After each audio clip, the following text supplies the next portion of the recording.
లోక సేవకుడై కదిలే జననాయకుడే కదిలే పరిశ్రామికుడై అడుగున పడి అణగారిన నేలకు ఆశాదీపకుడై అమరుడైన మహానేత యదన ఆశయ సాధకుడై అడుగున పడి అణగారిన నేలకు ఆశాదీపకుడై అమరుడైన మహానేత యదన ఆశయ సాధకుడై వస్తున్నాడదిగో చొరవక వస్తున్నాడదిగో వస్తున్నాడదిగో తెరవక వస్తున్నాడదిగో వస్తున్నాడదిగో చొరవక వస్తున్నాడదిగో వస్తున్నాడదిగో తెరవక వస్తున్నాడదిగో జననేత జగనన్న మననేత ఇతడన్న జననేత జగనన్న మననేత ఇతడన్న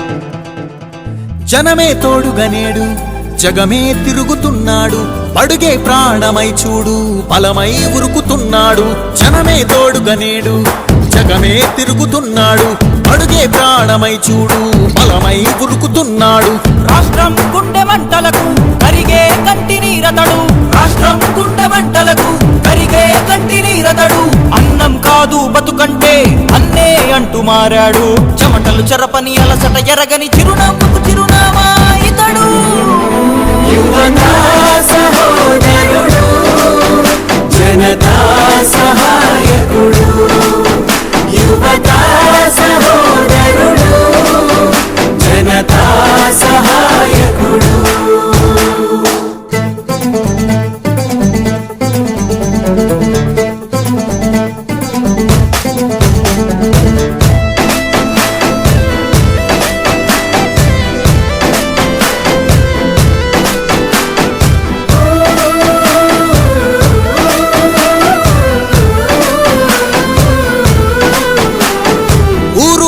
ప్రతి చోట మనవాడే అంటూ జనమంతా ధ్వనిగా తాను నినదిస్తే ప్రతిధ్వనిగా ప్రజల చేయూత ఊరు వాడ ప్రతి చోట మనవాడే అంటూ జనమంతా ధ్వనిగా తాను నినదిస్తే ప్రతిధ్వనిగా ప్రజల చేయూత యువత మేలుకో అంటే నడిచారు ఇంకా తన వెంటే యువత మేలుకో అంటే నడిచారు ఇంకా తన వెంటే మహిళా భద్రతేదంటే నువ్వున్నావంటూ నిలిచిందే ఇంతని మనసుల మనిషివి నీవే మహానేత కొనసాగుతూ రావే జననేత జగనన్న మననేత ఇతడన్న జననేత జగనన్న మననేత ఇతడన్న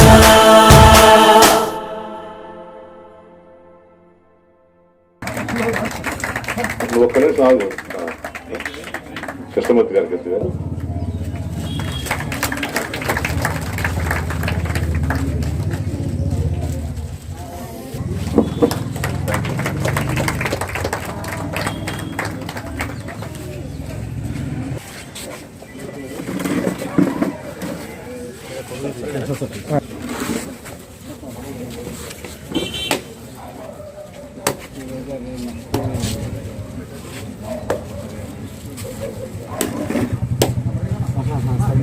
చెప్తాను ఒకసారి వస్తారని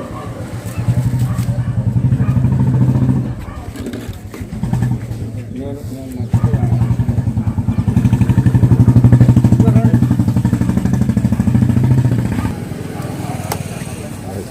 వైఎస్ జగన్మోహన్ రెడ్డి గారి పిలుపు మేరకు క్షేత్రస్థాయిలో ప్రజల యొక్క సమస్యలు వాళ్ళకు అందుతున్న ఫలాలు సరిగా అందుతున్నాయో లేదని మన బాపట్ల శాసనసభ్యులు ఆంధ్ర రాష్ట్ర ఉపసభాపతి గౌరవనీయులు శ్రీ కోన రఘుపతి గారు జగన్మోహన్ రెడ్డి గారు పంచుకోవాలని ఎక్కడైనా చిన్న చిన్న లోపాలుంటే వాటిని సరి చేసుకుని కూడా మీరందరూ ప్రభుత్వ పథకాలని పొంది మీరందరూ బాగుండాలనే ఉద్దేశంతో ఈ యొక్క కార్యక్రమాన్ని ఏర్పాటు చేసి మరి ఈ రోజు ఈ ప్రాంతంలో పర్యటించినందుకు వారికి సదాపరంగా ధన్యవాదాలు తెలియపరుచుకుంటూ ఉన్నాం. అలాగే మన మున్సిపల్ కమిషనర్ గారు మరి state out sourcing corporation director గారు పుష్పరాజ్యం గారు, మాజీ ప్రెసిడెంట్ మార్కెటింగ్ గారి చైర్మన్ గౌరీ కృష్ణమూర్తి గారికి, ఆర్య సచివాలయం వాళ్ళందరూ కూడా ఈ యొక్క జగన్మోహన్ రెడ్డి గారు ఎన్నికల మేనిఫెస్టోలో ఇచ్చినటువంటి ప్రతి అంశాన్ని కూడా దాదాపుగా 99% ముగించారు. ఈ రోజున ప్రతి ఇంటికి యావరేజ్ మీద 30-35 వేల రూపాయలు లబ్ధి పొందుతున్నారు. ఈ రోజున మొన్న మీకు పెరిగినట్టు యూజర్ ఛార్జీలు, కరెంట్ ఛార్జీలు కూడా ఈ రోజు రద్దుపరిచారండి. ఇందాక వాటి కూడా మీకు ఇష్టపడుతుంది అనుకుని కూడా ప్రభుత్వం వారు తీసివేయడం జరిగింది. జగన్మోహన్ రెడ్డి గారు పరిపాలన ఏమిటి అంటే మీకు ఈ రోజు అర్థమవుతా ఉంటది. ప్రతి చోట ప్రజల వద్దకు పాలన అనే దానికి నిదర్శనంగా సచివాలయ వ్యవస్థను తీసుకొచ్చి మీ ఇంటికి మీకు ప్రతిఫలాలు అందేట్టుగా వాలంటీర్ వ్యవస్థ ద్వారా మీ సమస్యలు, గతంలో ఏ చిన్న సమస్య వచ్చినా ఎంఆర్ఓ ఆఫీస్కో, ఎండిఓ ఆఫీస్కో, కలెక్టర్ ఆఫీస్కో వెళ్ళాల్సిన పరిస్థితి నుండి ఈ రోజున మీ ముంగడికే వచ్చి మీ యొక్క పరిష్కారం పరిష్కరిస్తూ మరి ప్రజల వద్దకు పాలన గాంధీజీ కన్న కళల్ని సాకారం చేసుకుంటూ ఈ రోజు మంచి పరిపాలనా వ్యవస్థ అందించినటువంటి జగన్మోహన్ రెడ్డి గారికి ప్రత్యేక కృతజ్ఞతలు తెలియపరుచుకుంటూ ఉన్నాం. రాబోయే రోజుల్లో కూడా ఈ బాపట్ల మంచి అభివృద్ధిలో వచ్చింది. బాపట్ల నియోజకవర్గం జిల్లా కేంద్రంగా కాబోతుంది. దానికి సంబంధించినటువంటి వనరులను కూడా మన శాసనసభ్యులు గారు ఏర్పాటు చేస్తున్నారు. ఇప్పటికే రహదారులు గాని, హాస్పిటల్, మరి గవర్నమెంట్ హాస్పిటల్ తో పాటు 500-600 పడకల మెడికల్ కాలేజీలు కూడా బాపట్ల తీసుకొచ్చారు.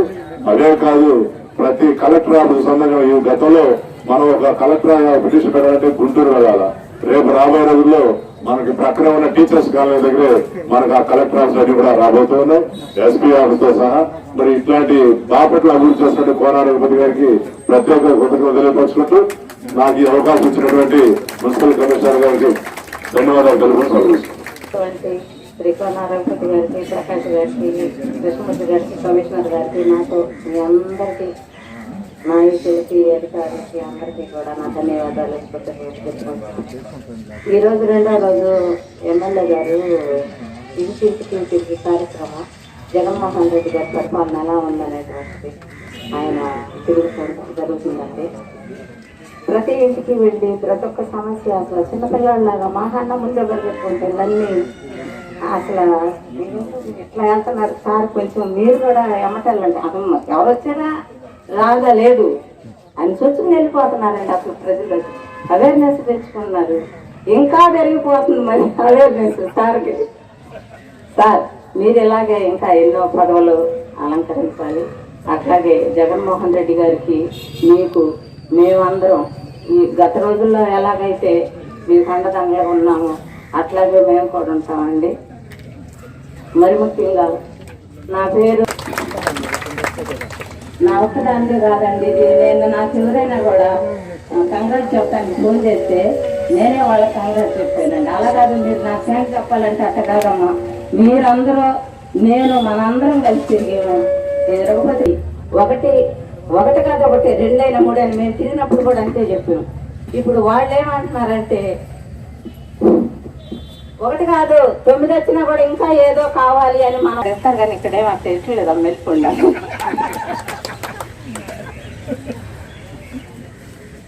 అంత న్యాయంగా నీతిగా నాయకుడు అంటే యా అంటే A+A లేకుంటే A+R. నాయకుడు అంటే యా అంటే నాతో అండగా ఉండి, యా అంటే అండ, కు అంటేనేమో కూడా తిరుగుతూ, లు అంటేనేమో ఉన్నాడు కలడు, లేకపోతే నాకు ఒక అన్నదమ్ముడుగా, మీకు ఒక అన్నదమ్ముడుగా. నాయకుడు అంటే రఘుపతి గారిని చూసి నేర్చుకోవాలని నేను చాలా కోపం తగ్గించుకున్నా. కౌన్సిలర్ గా ఉన్నప్పుడు బాగా అంటే కోపం కదలేండి, ఉన్నట్టు అడుగుతా. అదే కోపమేం కాదు. అంటే రాజకీయ నాయకుల్లో మరి నేను ఎక్కడన్నా అట్లా మాట్లాడుతుంటే చూసి సార్ అంటారు, అమ్మా ఏం సార్ ఏంది అసలు ఇంకో విషయం అంటే మేము ఒక చోట 10 లక్షలు అప్పించుంటాం, మా తమ్ముడు మేము వెళ్ళాం.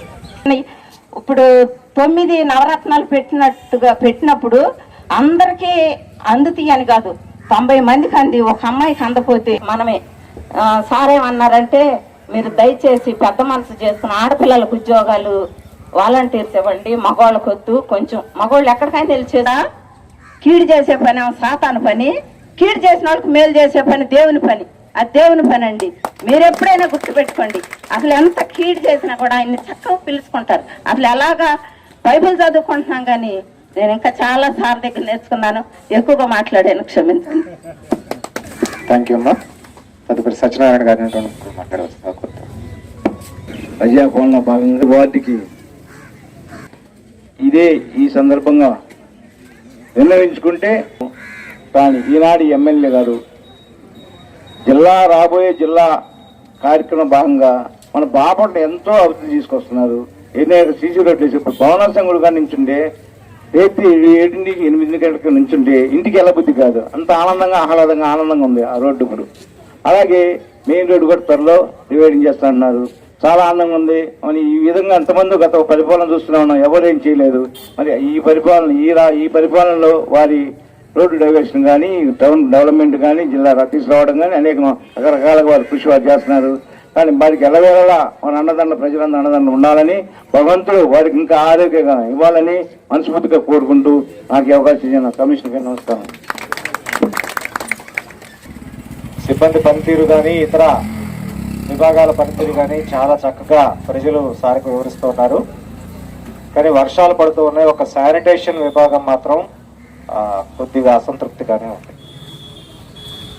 ఈ సార్ ట్రిప్పు సచివాలయాలు 20 సచివాలయాలు కంప్లీట్ అయ్యేలోపు ఇమీడియట్గా engineering section staff and health section staff ఇమీడియట్గా బయట నుంచైనా కొంతమంది వర్కర్స్ని పిలిపించి, అదేవిధంగా 2-3 జేసీబీస్ ట్రాక్టర్స్ పెట్టి వార్డుల లోపల ఉన్నటువంటి హైబర్మ్స్ క్లీన్ చేయండి. మిషనరీ తోటి మెన్ తోటి ఇమీడియట్గా డ్రైన్స్ క్లీనింగ్ మొదలు పెట్టండి. రేపటి నుంచి వర్క్ స్టార్ట్ అవ్వాలి. అవి ఎప్పటికప్పుడు సచివాలయాల వారీగా అడ్మిన్ సెక్రటరీస్ మానిటరింగ్ చేసుకుంటూ అది ఆఫీస్కి నివేదించాల్సినటువంటి అవసరం ఉంటుంది. ఇంత కష్టపడి పనిచేస్తూ కూడా ఒక చిన్న విషయంలో ప్రజల దగ్గర నుంచి మాట అనిపించుకోవటం బాలేదు. అది దాన్ని ఇమీడియట్గా ఇంప్లిమెంట్ చేయవలసిందిగా కోరుకుంటూ తదుపరి గౌడి కృష్ణమూర్తి గారిని మార్కెట్ యాడ్ చైర్మన్ గారిని మాట్లాడాల్సిందిగా కోరుకుంటున్నాను. ఈనాటి అభివృద్ధి కార్యక్రమంలో భాగంగా ప్రతి గ్రామానికి, పట్టణంలో ఉన్నటువంటి గ్రామానికి ఎమ్మెల్యే గారు మరియు ఆంధ్ర రాష్ట్ర ఉపసభాపతి గౌరవనీయులైన రఘుపతి గారికి మరియు పట్టణ కమిషనర్ గారికి అందరికీ కూడాను నా యొక్క కూడా నేను ఎల్లబుచ్చుతూ ఉన్నాను. రఘుపతి గారికి ఇచ్చినటువంటి ప్రేమ అనురాగాలు మన అందరి ప్రేమ రాగాలను తీసుకెళ్లి మన జగన్మోహన్ రెడ్డి గారికి ఇస్తే వారు వీరిద్దరు కూడాను మన యొక్క అందరి క్షేమాన్ని కోరుకొని మనకు అందరికి కూడాను అండదండలుగా అన్ని విధాలుగా కూడాను మంచిగా ఉంటారని ఆశిస్తూ ఈ అవకాశం కల్పించినటువంటి మన కమిషనర్ గారికి మరి ఒక్కసారిగా మన అందరికీ కూడాను ధన్యవాదాలు తీసుకుంటూ సెలవు తీసుకుంటూ ఉన్నటువంటి గౌరవనీయులు ఆంధ్రప్రదేశ్ డిప్యూటీ స్పీకర్ కోన రఘుపతి గారికి, మన మున్సిపల్ కమిషనర్ భాను ప్రతాప్ గారికి, పుష్పరాజ్యం గారికి, గౌని కృష్ణమూర్తి గారికి, నరాలశెట్టి ప్రకాష్ గారికి, కనికా కిరాణా మర్చెంట్స్ పతమాసు ఆర్యవైశ్య సంఘం అధ్యక్షులు పతమాసు సత్యనారాయణ గారికి, ఇక్కడికి విచ్చేసినటువంటి వైఎస్ఆర్ పార్టీ కార్యకర్తలు, అభిమానులు, సచివాలయ సిబ్బంది మరియు ఇతర అధికారులు అందరికీ కూడా ముందుగా నా నమస్కారాలు. మనం ఈరోజు ఈ కార్యక్రమం గ్రామంలో తిరుగుతూ గ్రామంలో ఉన్నటువంటి సమస్యలను, గతంలో ఎవరైనా సరే అధికారంలో ఉండి ఇట్లా చేసినటువంటి కార్యక్రమాలు కూడా ఎక్కడ కూడా లేవు. అధికారంలో ఉండి కూడా మన ఉన్నటువంటి సమస్యలను తెలుసుకోవటానికి మన వార్డు మొత్తం కూడా శ్రమించి మాకంటే స్పీడ్గా బాగా వెళ్ళి వార్డు ఇంటింటికి వెళ్ళి వారి సమస్యలను అడిగి మేము కూడా అంత స్పీడ్గా సార్తో నడవలేకపోయాము. అంతకంటే మరి ప్రతిరోజు కూడా సార్ అన్ని వార్డులు కూడా ఈ విధంగా తిరుగుతూ ప్రజా సమస్యలు తెలుసుకుంటున్నారు. దీనిలో భాగంగా మన వార్డులో ముఖ్యంగా శానిటైజర్ మీద ఇదైంది. ఆ విషయాన్ని కూడా కమిషనర్ గారు ఇప్పుడే మనకి చెప్పడం జరిగింది. వెంటనే దాన్ని పరిష్కరించేందుకు ఇదిగా ఉంది. మనం ముఖ్యంగా కూడా మన సమస్య అంతా కూడా అది ఒక్కటేను, దాన్ని వెంటనే సాల్వ్ చేస్తా అన్నందుకు కమిషనర్ గారికి పూర్వకంగా ధన్యవాదాలు తెలుపుతూ ఈ కార్యక్రమానికి ఇక్కడికి ఇచ్చేసినటువంటి అందరికీ కూడా మరొకసారి ధన్యవాదాలు తెలుపుకుంటూ ఇంకెవరైనా సరే మీరు ఈ వార్డులో ఏదైనా సమస్యలు ఉంటే మాట్లాడవలసిందిగా కోరుతూ సెలవు తీసుకుంటాం. కొనసాగుతూ ఉంటాయి. సచివాలయానికి 10 మంది సెక్రటరీస్ ని అపాయింట్ చేస్తే అపాయింట్మెంట్ దగ్గర నుంచి ఇప్పటి వరకు తీరిక లేకుండా చాలా వర్క్ ప్రెషర్తో వెల్ఫేర్ సెక్రటరీస్ పనిచేస్తూ ఉన్నారు. రోజుకొక కొత్త స్కీమ్. నిన్న వైఎస్ఆర్ ఆసరా ద్వారా ఎస్హెచ్జి ఉమెన్ మొత్తానికి వడ్డీ లేని రుణాన్ని గౌరవ ముఖ్యమంత్రి గారు అందించి ఉన్నారు. ఆ ఆసరా పథకం గురించి మన ఎస్హెచ్జి మెంబర్ మన చెల్లెమ్మ ఒకసారి మాట్లాడతారు. సీఎం గారి కోలా రఘుపతి గారికి, మన కమిషనర్ గారికి, వేదిక అలిగిన అందరికీ, పెద్దలందరికీ నా నమస్కారాలండి. నేను డోకాల మహిళను. మాకు ₹1,00,000 వచ్చింది. ఆ ₹1,00,000 పెట్టి 2 బరిగొడ్డు కొనుక్కున్నాను. నెలకు 10,000 సంపాదిస్తున్నాను. నాస్టా 23,000 వచ్చినాయి ఫస్ట్ విడత. రెండో విడత కూడా 23,000 వచ్చినాయండి. అందరికీ సీఎం గారికి ధన్యవాదాలండి. ఇట్లాగ అన్ని పథకాలు జరపాలని, ముందుగా ఎన్నో జరపాలని అనుకుంటున్నాను. సీఎం గారికి పథకాలండి, ఇంకా ఏమన్నా పథకాలండి. మా కుటుంబ అభివృద్ధి కోసం అమ్మఒడి కూడా వచ్చింది సార్. 2 విడతలు, ఫస్ట్ విడత వచ్చింది, రెండో విడత వచ్చింది. మా అమ్మాయికి చదువుకు వాడానండి. మా అమ్మాయికి ఇప్పుడు ఫస్ట్ ఇయర్ ఏంటో మా అమ్మాయికి వాడుకున్నాను. మాకు ఉపయోగపడినండి. మా పిల్లల్ని బాగానే చదివించుకుంటున్నానండి. అమ్మఒడి వల్ల జగనన్నకి నమస్కారం అండి. ఇలాంటి చాలా పథకాలు కూడా ఉపయోగించుకోవాలని అందరికీ చెప్తున్నాను. ముఖ్యంగా మన కోన రఘుపతి గారికి ఇక్కడికి వేదిక నిర్వహించిన పెద్దలందరికీ కూడా నమస్కారాలు. మా వార్డులో 34 కోట్లు కదా మేడం, 34 వార్డు మొత్తం కలిపి 46 గ్రూపులకి వైఎస్ఆర్ ఆసరా వచ్చింది సార్. ఎక్కువ 25-23 వేలు వచ్చిన వాళ్ళు ఉన్నారు సార్ మొదటి విడత. కాబట్టి మా వాళ్ళకి కొంచెం పుస్తకాలు ఆడిట్ వల్ల కొంచెం ప్రజలు పుస్తకాలు ఆడిస్తున్నాం సార్. ఎంతో అభిమానంగా చెప్పుకోవాలి మనం. కాబట్టి ఆయన మరలా మన దానికి ఆయన పెద్ద ఎంపీగా మనం చూడాలి. మళ్ళా జగనన్న గారిని మరలా మనం గెలిపించుకొని ఎన్నో అభివృద్ధి కార్యక్రమాలకి మనం తోడ్పడాలి. అయినటువంటి నిరుపేదలందరికీ పక్కా గృహాలు ఈ ప్రభుత్వ హయాంలోనే నిర్మించి ఇవ్వాలనే సంకల్పంతో door to door secretaries verify చేసి బాకీ ఉంది, అన్ని ఉన్నాయి, వెయిట్ చేస్తున్నారు. ఎందుకు అర్థం కావట్లేదు. అందుకని ఇప్పుడు ఏం చేశామంటే, ఎవరైతే ఈ 2,000 మందిలో 800 మంది నిజంగా ఇల్లు కట్టుకోవాలనేటువంటి తపన ఉండి కట్టుకునేటువంటి శక్తి లేదో వాళ్ళందరికీ, ప్లస్ అదనంగా కొంతమందికి బ్యాంకు ద్వారా 30,000 నుంచి 50,000 రూపాయల రుణాన్ని ఇవ్వబోతూ ఉన్నాం. ఇప్పటికే 7 కోట్ల రూపాయల రుణం ఇచ్చాం. ఆ డబ్బుల్ని వాళ్ళు వ్యక్తిగత అవసరాలకు వాడుకున్నారు. కొంతమంది ఇళ్లు మొదలు పెట్టారు. డబ్బులు చేతికొస్తే ఇట్లా వ్యక్తిగత అవసరాలకు వాడుకుంటున్నారు. కాబట్టి MEPMA IB number, housing DE పేరుతోటి జాయింట్ అకౌంట్ ఒకటి ఓపెన్ చేస్తున్నాం బ్యాంకులో. వీళ్ళకి వచ్చేటువంటి డబ్బంతా ఆ అకౌంట్కి మళ్ళిస్తూ ఉన్నాం. ఆ 30,000 నుంచి 50,000 రూపాయలతోటి ఫస్ట్ ఫౌండేషన్ స్టోను ప్రభుత్వం ద్వారా, హౌసింగ్ డిపార్ట్మెంట్ ద్వారా మేమే చేపిస్తాం. మీరు వెళ్ళి మీ ఇంటికి క్యూరింగ్ చేసుకొని మీరు దాన్ని పర్యవేక్షించుకోవాల్సి మాత్రమే. తర్వాత వచ్చేటువంటి బిల్స్ ప్రకారం ఆ బిల్స్ వారీగా స్లాబ్ వేసి బయట ప్లాస్టింగ్ చేసి బయట వర్క్ అంతా కంప్లీట్ చేస్తాం. తర్వాత మీకు ఉన్నటువంటి శక్తి కొలది లోపల నాపరాళ్ళు వేసుకుంటారో, గచ్చు వేసుకుంటారో, టైల్స్ వేసుకుంటారో, మీ శక్తి కొద్ది మీ ఇష్టం. ఆ విధంగా ఈ రాబోయే 6 నెలల్లో 1000 నుంచి 1,500 ఏళ్లని ఈ విధంగా ప్రారంభించడానికి గౌరవనీయులు శ్రీ కోన రఘుపతి గారు ఆదేశించి ఉన్నారు. దాంతోపాటు అదనంగా సార్ యొక్క ఇన్ఫ్లుయెన్స్ మాట విని అంబికా దర్బార్పతి వాళ్ళు కూడా ఈ పేదలందరికీ ఇళ్ల కోసం కొంత సహాయం చేయడానికి ముందుకొచ్చారు. ఈ 2 స్కీమ్స్ అడ్డు పెట్టుకొని ఈ రాబోయే రోజుల్లో వర్షాలు ఇంకొక 10 రోజుల్లో తగ్గుముఖం పడతాయి. వర్షాలు తగ్గిన తర్వాత వెంటనే ముమ్మరంగా ఈ ఇళ్ల పనులన్నీ కూడా మనం ప్రారంభించుకోవాల్సినటువంటి అవసరం ఉంది. దానికి అందరూ సమాయత్తం కావాల్సిందిగా ఈ సభ ద్వారా మీ అందరినీ రిక్వెస్ట్ చేస్తూ ఇప్పుడు మన ముఖ్య అతిథి గౌరవనీయులు శ్రీ కోన రఘుపతి గారిని మాట్లాడవలసిందిగా కోరుకుంటున్నాం.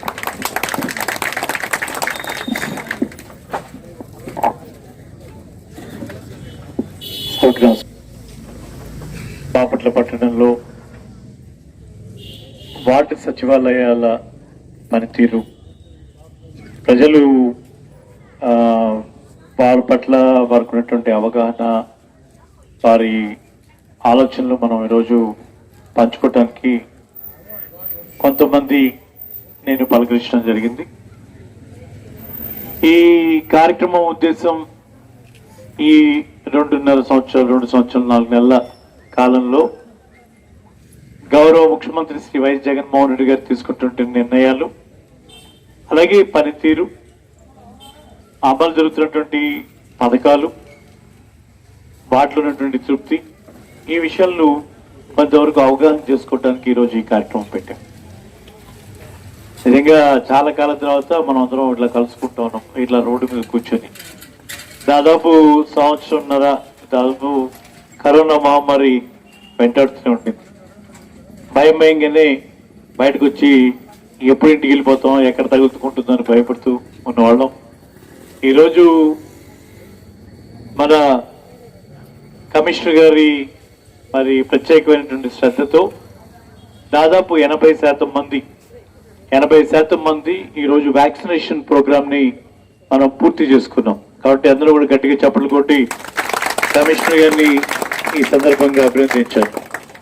వెంబడబడి సచివాలయ సిబ్బంది, వాలంటీర్లు ప్రతి ఇంటికి 4 సార్లు 5 సార్లు ఫోన్ చేసి మీరు వ్యాక్సిన్ వేయించుకున్నారా, అది ఈరోజు ఫలానా దగ్గర ఉంది, మీరు వెళ్ళి వ్యాక్సిన్ వేయించుకోండి అని ఎంత తాపత్రయపడి ఎంత మనసు పెట్టి వాళ్ళు పనిచేశారంటే చాలా మంది నాకు చాలా ఆశ్చర్యం. అమ్మా ఒక రకంగా విసుగుచ్చమ్మ వేసుకున్నాళ్ళమ్మా అని విసుగ్గా చెప్పేంత వరకు వాళ్ళు ఎంబడబడి వాళ్ళ కార్యక్రమం చేశారు. ఇవాళ మరి 80% మంది వ్యాక్సినేషన్ వేయించుకున్నాం కాబట్టి కొంచెం ఒక మొదటిసారి ముఖ్యమంత్రి అయినటువంటి వ్యక్తి, యువకుడు, మరి ఆయన పరిపాలన, ఆయనకి పరీక్ష మీద పరీక్ష. ఒక పక్క ఖాళీ ఖజానా శుభ్రంగా నాకి బారేసినట్టుగా నాకి బారేశాడు. గత ప్రభుత్వం పూర్తి స్థాయిలో మళ్ళా వేరే కొత్త ప్రభుత్వం వస్తే వాళ్ళకి ఎక్కడ కూడా చిల్లిగా ముట్టకూడదు, రాకూడదని పాత పెండింగ్ బిల్లులతో సహా 24,800 కోట్ల రూపాయలు ఈరోజు ఈ ప్రభుత్వం మీద పెట్టి వెళ్ళింది. 2,87,000 కోట్లు బ్యాంకుల్లో అప్పులు పెట్టిపోయారు. ఒక పక్క ఇదైతే, రెండో పక్క కరోనా. ప్రజలకు కూడా కొంచెం జ్ఞాపక శక్తి తక్కువ ఉంటుంది. కరోనా వచ్చినప్పుడు చాలా భయపడిపోయారు, బతికుంటే బలిసాక్కున్నట్టుగా భయపడ్డారు. రెమ్డెసివిర్ ఇంజెక్షన్ గురించి తెలియని వాడు లేడు బాపట్లో. ప్రతి వాడు రెమ్డెసివిర్ ఇంజెక్షన్ గురించి మాట్లాడిన వాళ్ళే. అది ఎంతైనా సరే కొని పొడిపించుకోవాలని చెప్పి తాపత్రయపడ్డవాళ్ళే. 50,000, 60,000, 40,000 హాస్పిటల్లో ఒక్కొక్కళ్ళు 5 లక్షలు 6 లక్షలు ఖర్చు పెట్టి వచ్చామని చెప్తుంటే, మన ప్రభుత్వ హాస్పిటల్లో మరి హెచ్ఆర్డి సంస్థలో అటు మన ఎంఆర్ఓ గారు, కమిషనర్ గారు, మన వైద్య సిబ్బంది అందరి సహకారంతో మనం ఎంతమందికి, ఎన్ని వేల మందికి మనం మందులు ఇచ్చాం. ఉచితంగా అన్ని ఇంజెక్షన్లు, అన్ని మందులు, బెస్ట్ మెడిసిన్స్ మన బాపట్లో, మన ఏరియా హాస్పిటల్లో, మన హెచ్ఆర్డీలో చక్కటి భోజనం అన్ని ఏర్పాటు చేసి వాళ్ళకి కావాల్సినటువంటి మందులన్నీ ఇప్పించి జాగ్రత్తగా మళ్ళీ ఇంటికి పంపించాం. ఆక్సిజన్ అయితే ఆక్సిజన్ ఉన్నటువంటి హాస్పిటల్లో చేరితే పడుకుంటేనే 50,000-60,000 అయిపోయింది పిల్లలు. అలాంటిది బాపట్లో ఏరియా హాస్పిటల్లో 100 పడకలు ఏరియా హాస్పిటల్లో ఆక్సిజన్ పడకల్ని తయారు చేసాం. దాన్ని పెంచి ఇంకొక 20-30 పడకల్ని అదనంగా బయట ఏర్పాటు చేసి సిలిండర్ల ద్వారా ఆక్సిజన్ ఇచ్చాం. ఆ 2-3 నెలలైతే ఆక్సిజన్ వచ్చేదాకా టెన్షన్ పడేవాళ్ళం. మరి ఇంత చేసినప్పుడు ఆ రోజు బానే ఉంది. మరి అదేమి ఊరికినే కాలేదు, ఒక్క బాపట్లో కాల. ఈ రాష్ట్రంలో ఉన్నటువంటి అన్ని ప్రభుత్వ వైద్య కళాశాలలో, వైద్యశాలలో ఎంత ఖర్చు పెట్టి ఉంటారో ఈ ప్రభుత్వం మన ప్రాణాల గురించి, మన అవసరాల గురించి. పక్కనటువంటి తెలంగాణలో మనం టెస్టులు చూస్తే మరి చాలా ఆరకొరగా టెస్ట్ చేసినటువంటి పరిస్థితి. మన దగ్గర వేల సంఖ్యలో ఎంబడబడి ట్రేసింగ్, ట్రాకింగ్ అనేటువంటి విధానంలో మరి ఎంతమందికి మనం టెస్ట్ చేస్తే ఉచితంగా మనం పోయి చేసుకుంటే 2,000-3,000 అయ్యేటువంటి టెస్టును కూడా ఉచితంగా టెస్ట్ చేసి మనని పరీక్ష చేసి మందులు ఇచ్చినటువంటి పరిస్థితి. అయితే ఇవన్నీ ఒక ఎత్తు అయితే ఈరోజు ఈ జగన్మోహన్ రెడ్డి గారికి ఇన్ని పరీక్షలు కూడా పాస్ అయ్యి ముందుకు వెళ్తా ఉన్నారు. ఆయనకి తప్పకుండా భగవంతుడిది ప్రజల ఆశీస్సులు తప్పకుండా ఉంటాయని చెప్పి నేను అనుకుంటా ఉన్నాను. సరే, మా కొంతమంది అనుకుంటా ఉంటారు, విద్యాలయ మా చెల్లి మాట్లాడుతూ డ్వాక్రా గ్రూప్ నుంచి మాట్లాడుతూ ఈ రెండో విడత ఆసరా పడుతుందో పడదో ఊరికినే వెలుపతులు లేచుకుంటున్నారు, ఇది ఉత్తుతుంది అంత అప్పులైపోయాడంట. అంటే కొన్ని పత్రికలు కొన్ని పనులు కట్టుకొని చేస్తున్నటువంటి ప్రచారం, అంటే పాపం వాళ్ళ కోరిక అది. జగన్మోహన్ రెడ్డి గారు ఇచ్చేటువంటి పథకం ఆగిపోతే బాగుండని ఒకటి కోరిక లోపల. మీకు ఏమి పడకుండా ఉంటే మేము బయలుదేరచ్చు కదా, చూసావా ఇస్తానంటే ఇవ్వలేదు, ఇస్తానంటే ఇవ్వలేదు అని చెప్పుడు తిరగచ్చు కదా. కాబట్టి ఎప్పుడు ఆగిపోతాయి ఎదురు చూస్తూ ఉన్నారు కొంతమంది. ఆయనకేమో భగవంతుడి ఉన్న ఏది అనుకున్నా ఎంత కష్టమైనా ఆ టైంకి వచ్చేప్పటికి ఏదో అయిపోతా ఉంది, చేరిపోతా ఉంది, వచ్చేస్తుంది, ఏదో ఏర్పాటు చేస్తున్నాడు, అన్ని కూడా జరుగుతున్నాయి. ఏది ఏమన్నా చిన్న విషయమా? ఒకసారి మనం గతంలోకి వెళ్ళి చూస్తే 40 ఏళ్ల ఇండస్ట్రీ అని చెప్పుకునేటువంటి సుదీర్ఘమైనటువంటి రాజకీయ అనుభవం ఉన్నటువంటి వ్యక్తి పరిపాలన చేసే రోజుల్లో ఆ రోజు ఆయన ప్రభుత్వంలోకి రావడానికి చేసినటువంటి ఒక వాగ్దానం, ఎన్నో వాగ్దానాలు చేశారు, ఆ వాగ్దానాలు ఇప్పుడు కూడా పైకి వెళ్ళాయి. ఒక వాగ్దానం ప్రత్యేకంగా మహిళలకు సంబంధించింది నాకు ఎప్పుడు గుర్తుకొస్తూ ఉంటుంది. నిజంగా జగన్మోహన్ రెడ్డి గారు చేస్తున్న పనులు చూసినప్పుడు అసలు ఈయనకి ఎట్లా సాధ్యపడుతుందా అని చెప్పి ఆశ్చర్యం వేస్తుంది. ఆ వాగ్దానం మనం తీసుకున్నటువంటి బంగారం పెట్టి తీసుకున్నటువంటి లోన్లు మొత్తాన్ని ఆ ప్రభుత్వమే కట్టి మన ఇంటికి తీసుకొచ్చి బంగారం ఇస్తామని చెప్పారు. మనం చేసిన అప్పులన్నీ కడతా ఉన్నారు. కట్టారా? 4 సంవత్సరాలు 3 సంవత్సరాలైంది, 4 సంవత్సరాలు చివరి 5వ సంవత్సరంకి వచ్చేటప్పటికి ఆ చివరిలో మొదలు పెట్టారు సన్నాయి నొక్కులు. ఏం చెప్పేవాళ్ళు, ఈ రాష్ట్రం విడిపోయింది, చాలా కష్టపడుతున్నారు చంద్రబాబు నాయుడు గారు, కాబట్టి మీరేమనుకోకండి ఒక 10,000 ఇస్తాడు అని చెప్పారు. ఏంటి 10,000 ఇస్తామని చెప్పారు. అబ్బా బాబా ఆడవాళ్ళు దానికి సంతోషపడ్డారు. 10,000 అయినా వస్తా ఉంది కదా, 4 ఏళ్ళు అయిపోయిందిలే, అది కూడా రాదనుకున్నాం, 10,000 ఇస్తానట్టుగా సంతోషపడ్డారు. ఆ 10,000 కూడా చాలా జాగ్రత్తగా, మళ్ళీ మీరు ఓట్లు వేస్తారో లేదో మళ్ళీ మర్చిపోతారేమో అని జాగ్రత్తగా 2,000, 3,000, 3,40, 4,000 జాగ్రత్తగా 4 సార్లు ఇచ్చాడు. మళ్ళీ మీరు మర్చిపోతారు కదా, మీరు తీసుకుని గుర్తుంటుందా? గుర్తుండదేమో అని ఆయనకి భయం.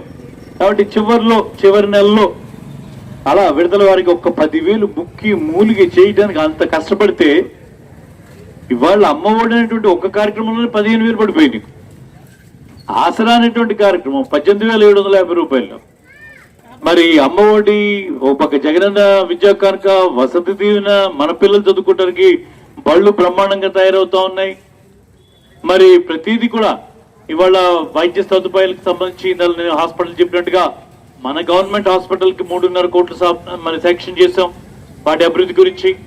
ఈ రోజు ఆక్సిజన్ మనం ఇచ్చేటట్టుగా ఆక్సిజన్ ప్లాంటే మన బాపట్లకి తీసుకొచ్చుకున్నాం. దానికి మించి మనం అందరం కూడా వైద్య సదుపాయం గురించి బాపట్లో లేనట్టు ఏదంటే వైద్యమే. ఆ వైద్యం లోటును కూడా తీర్చడానికి 500 నిజంగా చాలు. ఇదేదో ఆయనేదో నాకేదో ఎమ్మెల్యేలో ఉన్నటువంటి ఈ బాపట్లలో మళ్ళా ఒక గ్రోత్ ఇంజిన్ లాగా మళ్ళా ఈ బాపట్లని అభివృద్ధి పదంలో తీసుకువెళ్ళటానికి మనకు ఒక మంచి అవకాశం. ఇవాళ 500 పడకల హాస్పిటల్, 510 కోట్ల సింగిల్ ఇన్వెస్ట్మెంట్ బాపట్లో, ఇదే రికార్డ్ అని చెప్తా ఉన్నాను. తప్పకుండా ఇది ఒక గేమ్ చేంజర్. మొన్నదాకా మీకు అందరు జిల్లా అంటుండేవాడిని. ఆ జిల్లా వస్తే జిల్లా కౌంట్ లో ఒక పెద్ద హాస్పిటల్ వస్తుంది, జిల్లా హాస్పిటల్ వస్తుంది, పెద్ద హాస్పిటల్ వస్తుంది. మనం దీనికి దానికి గుంటూరుకు విజయవాడకు పరిగెత్తాల్సిన పని లేదు. మన బాపట్లోనే సూపర్ స్పెషాలిటీ హాస్పిటల్ వస్తుంది. మనకు అన్ని రకాలుగా ఆ హాస్పిటల్ ఉంది కదా, 4 ప్రైవేట్ హాస్పిటల్స్ వస్తాయి, అన్ని ఇక్కడికి వస్తాయి. జిల్లా వస్తే అవన్నీ వస్తాయని చెప్పి నేను అనుకుంటా ఉంటాను. ఇవాళ జిల్లా కన్నా ముందుగానే మన గౌరవ ముఖ్యమంత్రి గారు మనకి ఆ జిల్లా ఖాతాలో ముందరగా హాస్పిటల్, మెడికల్ కాలేజీ ఇచ్చాడు. హాస్పిటలే కాదు, మెడికల్ కాలేజీ కూడా ఇచ్చినటువంటి ఘనత గౌరవ ముఖ్యమంత్రి గారు. ఈరోజు ప్రత్యేకంగా అధికారంలోకి రాకముందు ఒక రకం ఏదో మాట్లాడుతుండొచ్చు, ప్రభుత్వంలో వస్తే ఏదో చేస్తాం అనొచ్చు, లేకపోతే అవతల వాళ్ళని మనం విమర్శించి చెప్పచ్చు. అధికారంలోకి వచ్చిన తర్వాత ప్రజల్లోకి వెళ్ళాలి అంటే మీ ప్రభుత్వం ఏం చేసిందని అడిగేదానికి పూర్తి హక్కు ఉంది, వాళ్ళకి ఆస్కారం ఉంది. ఈరోజు మేము ధైర్యంగా మీ దగ్గరికి వస్తూ ఉంటే మరి ఆయన మానస పుత్రిక, ముఖ్యమంత్రి గారి మానస పుత్రిక ఈ సచివాలయ వ్యవస్థ, ఈ వార్డు వాలంటరీ వ్యవస్థ. మరి ఇవాళ నాతో పాటుగా నడిచినటువంటి వార్డు వాలంటీర్లు చక్కగా ప్రతి ఇంట్లో వాళ్ళని పలకరిస్తూ, వాళ్ళ పేరు పెట్టి పిలుస్తూ, వాళ్ళకి అందుబాటులో ఉంటూ ప్రభుత్వం ఏం చేస్తుంది, శిక్షణ కావచ్చు, లేకపోతే ఇంటి స్థలం కావచ్చు, లేకపోతే రేషన్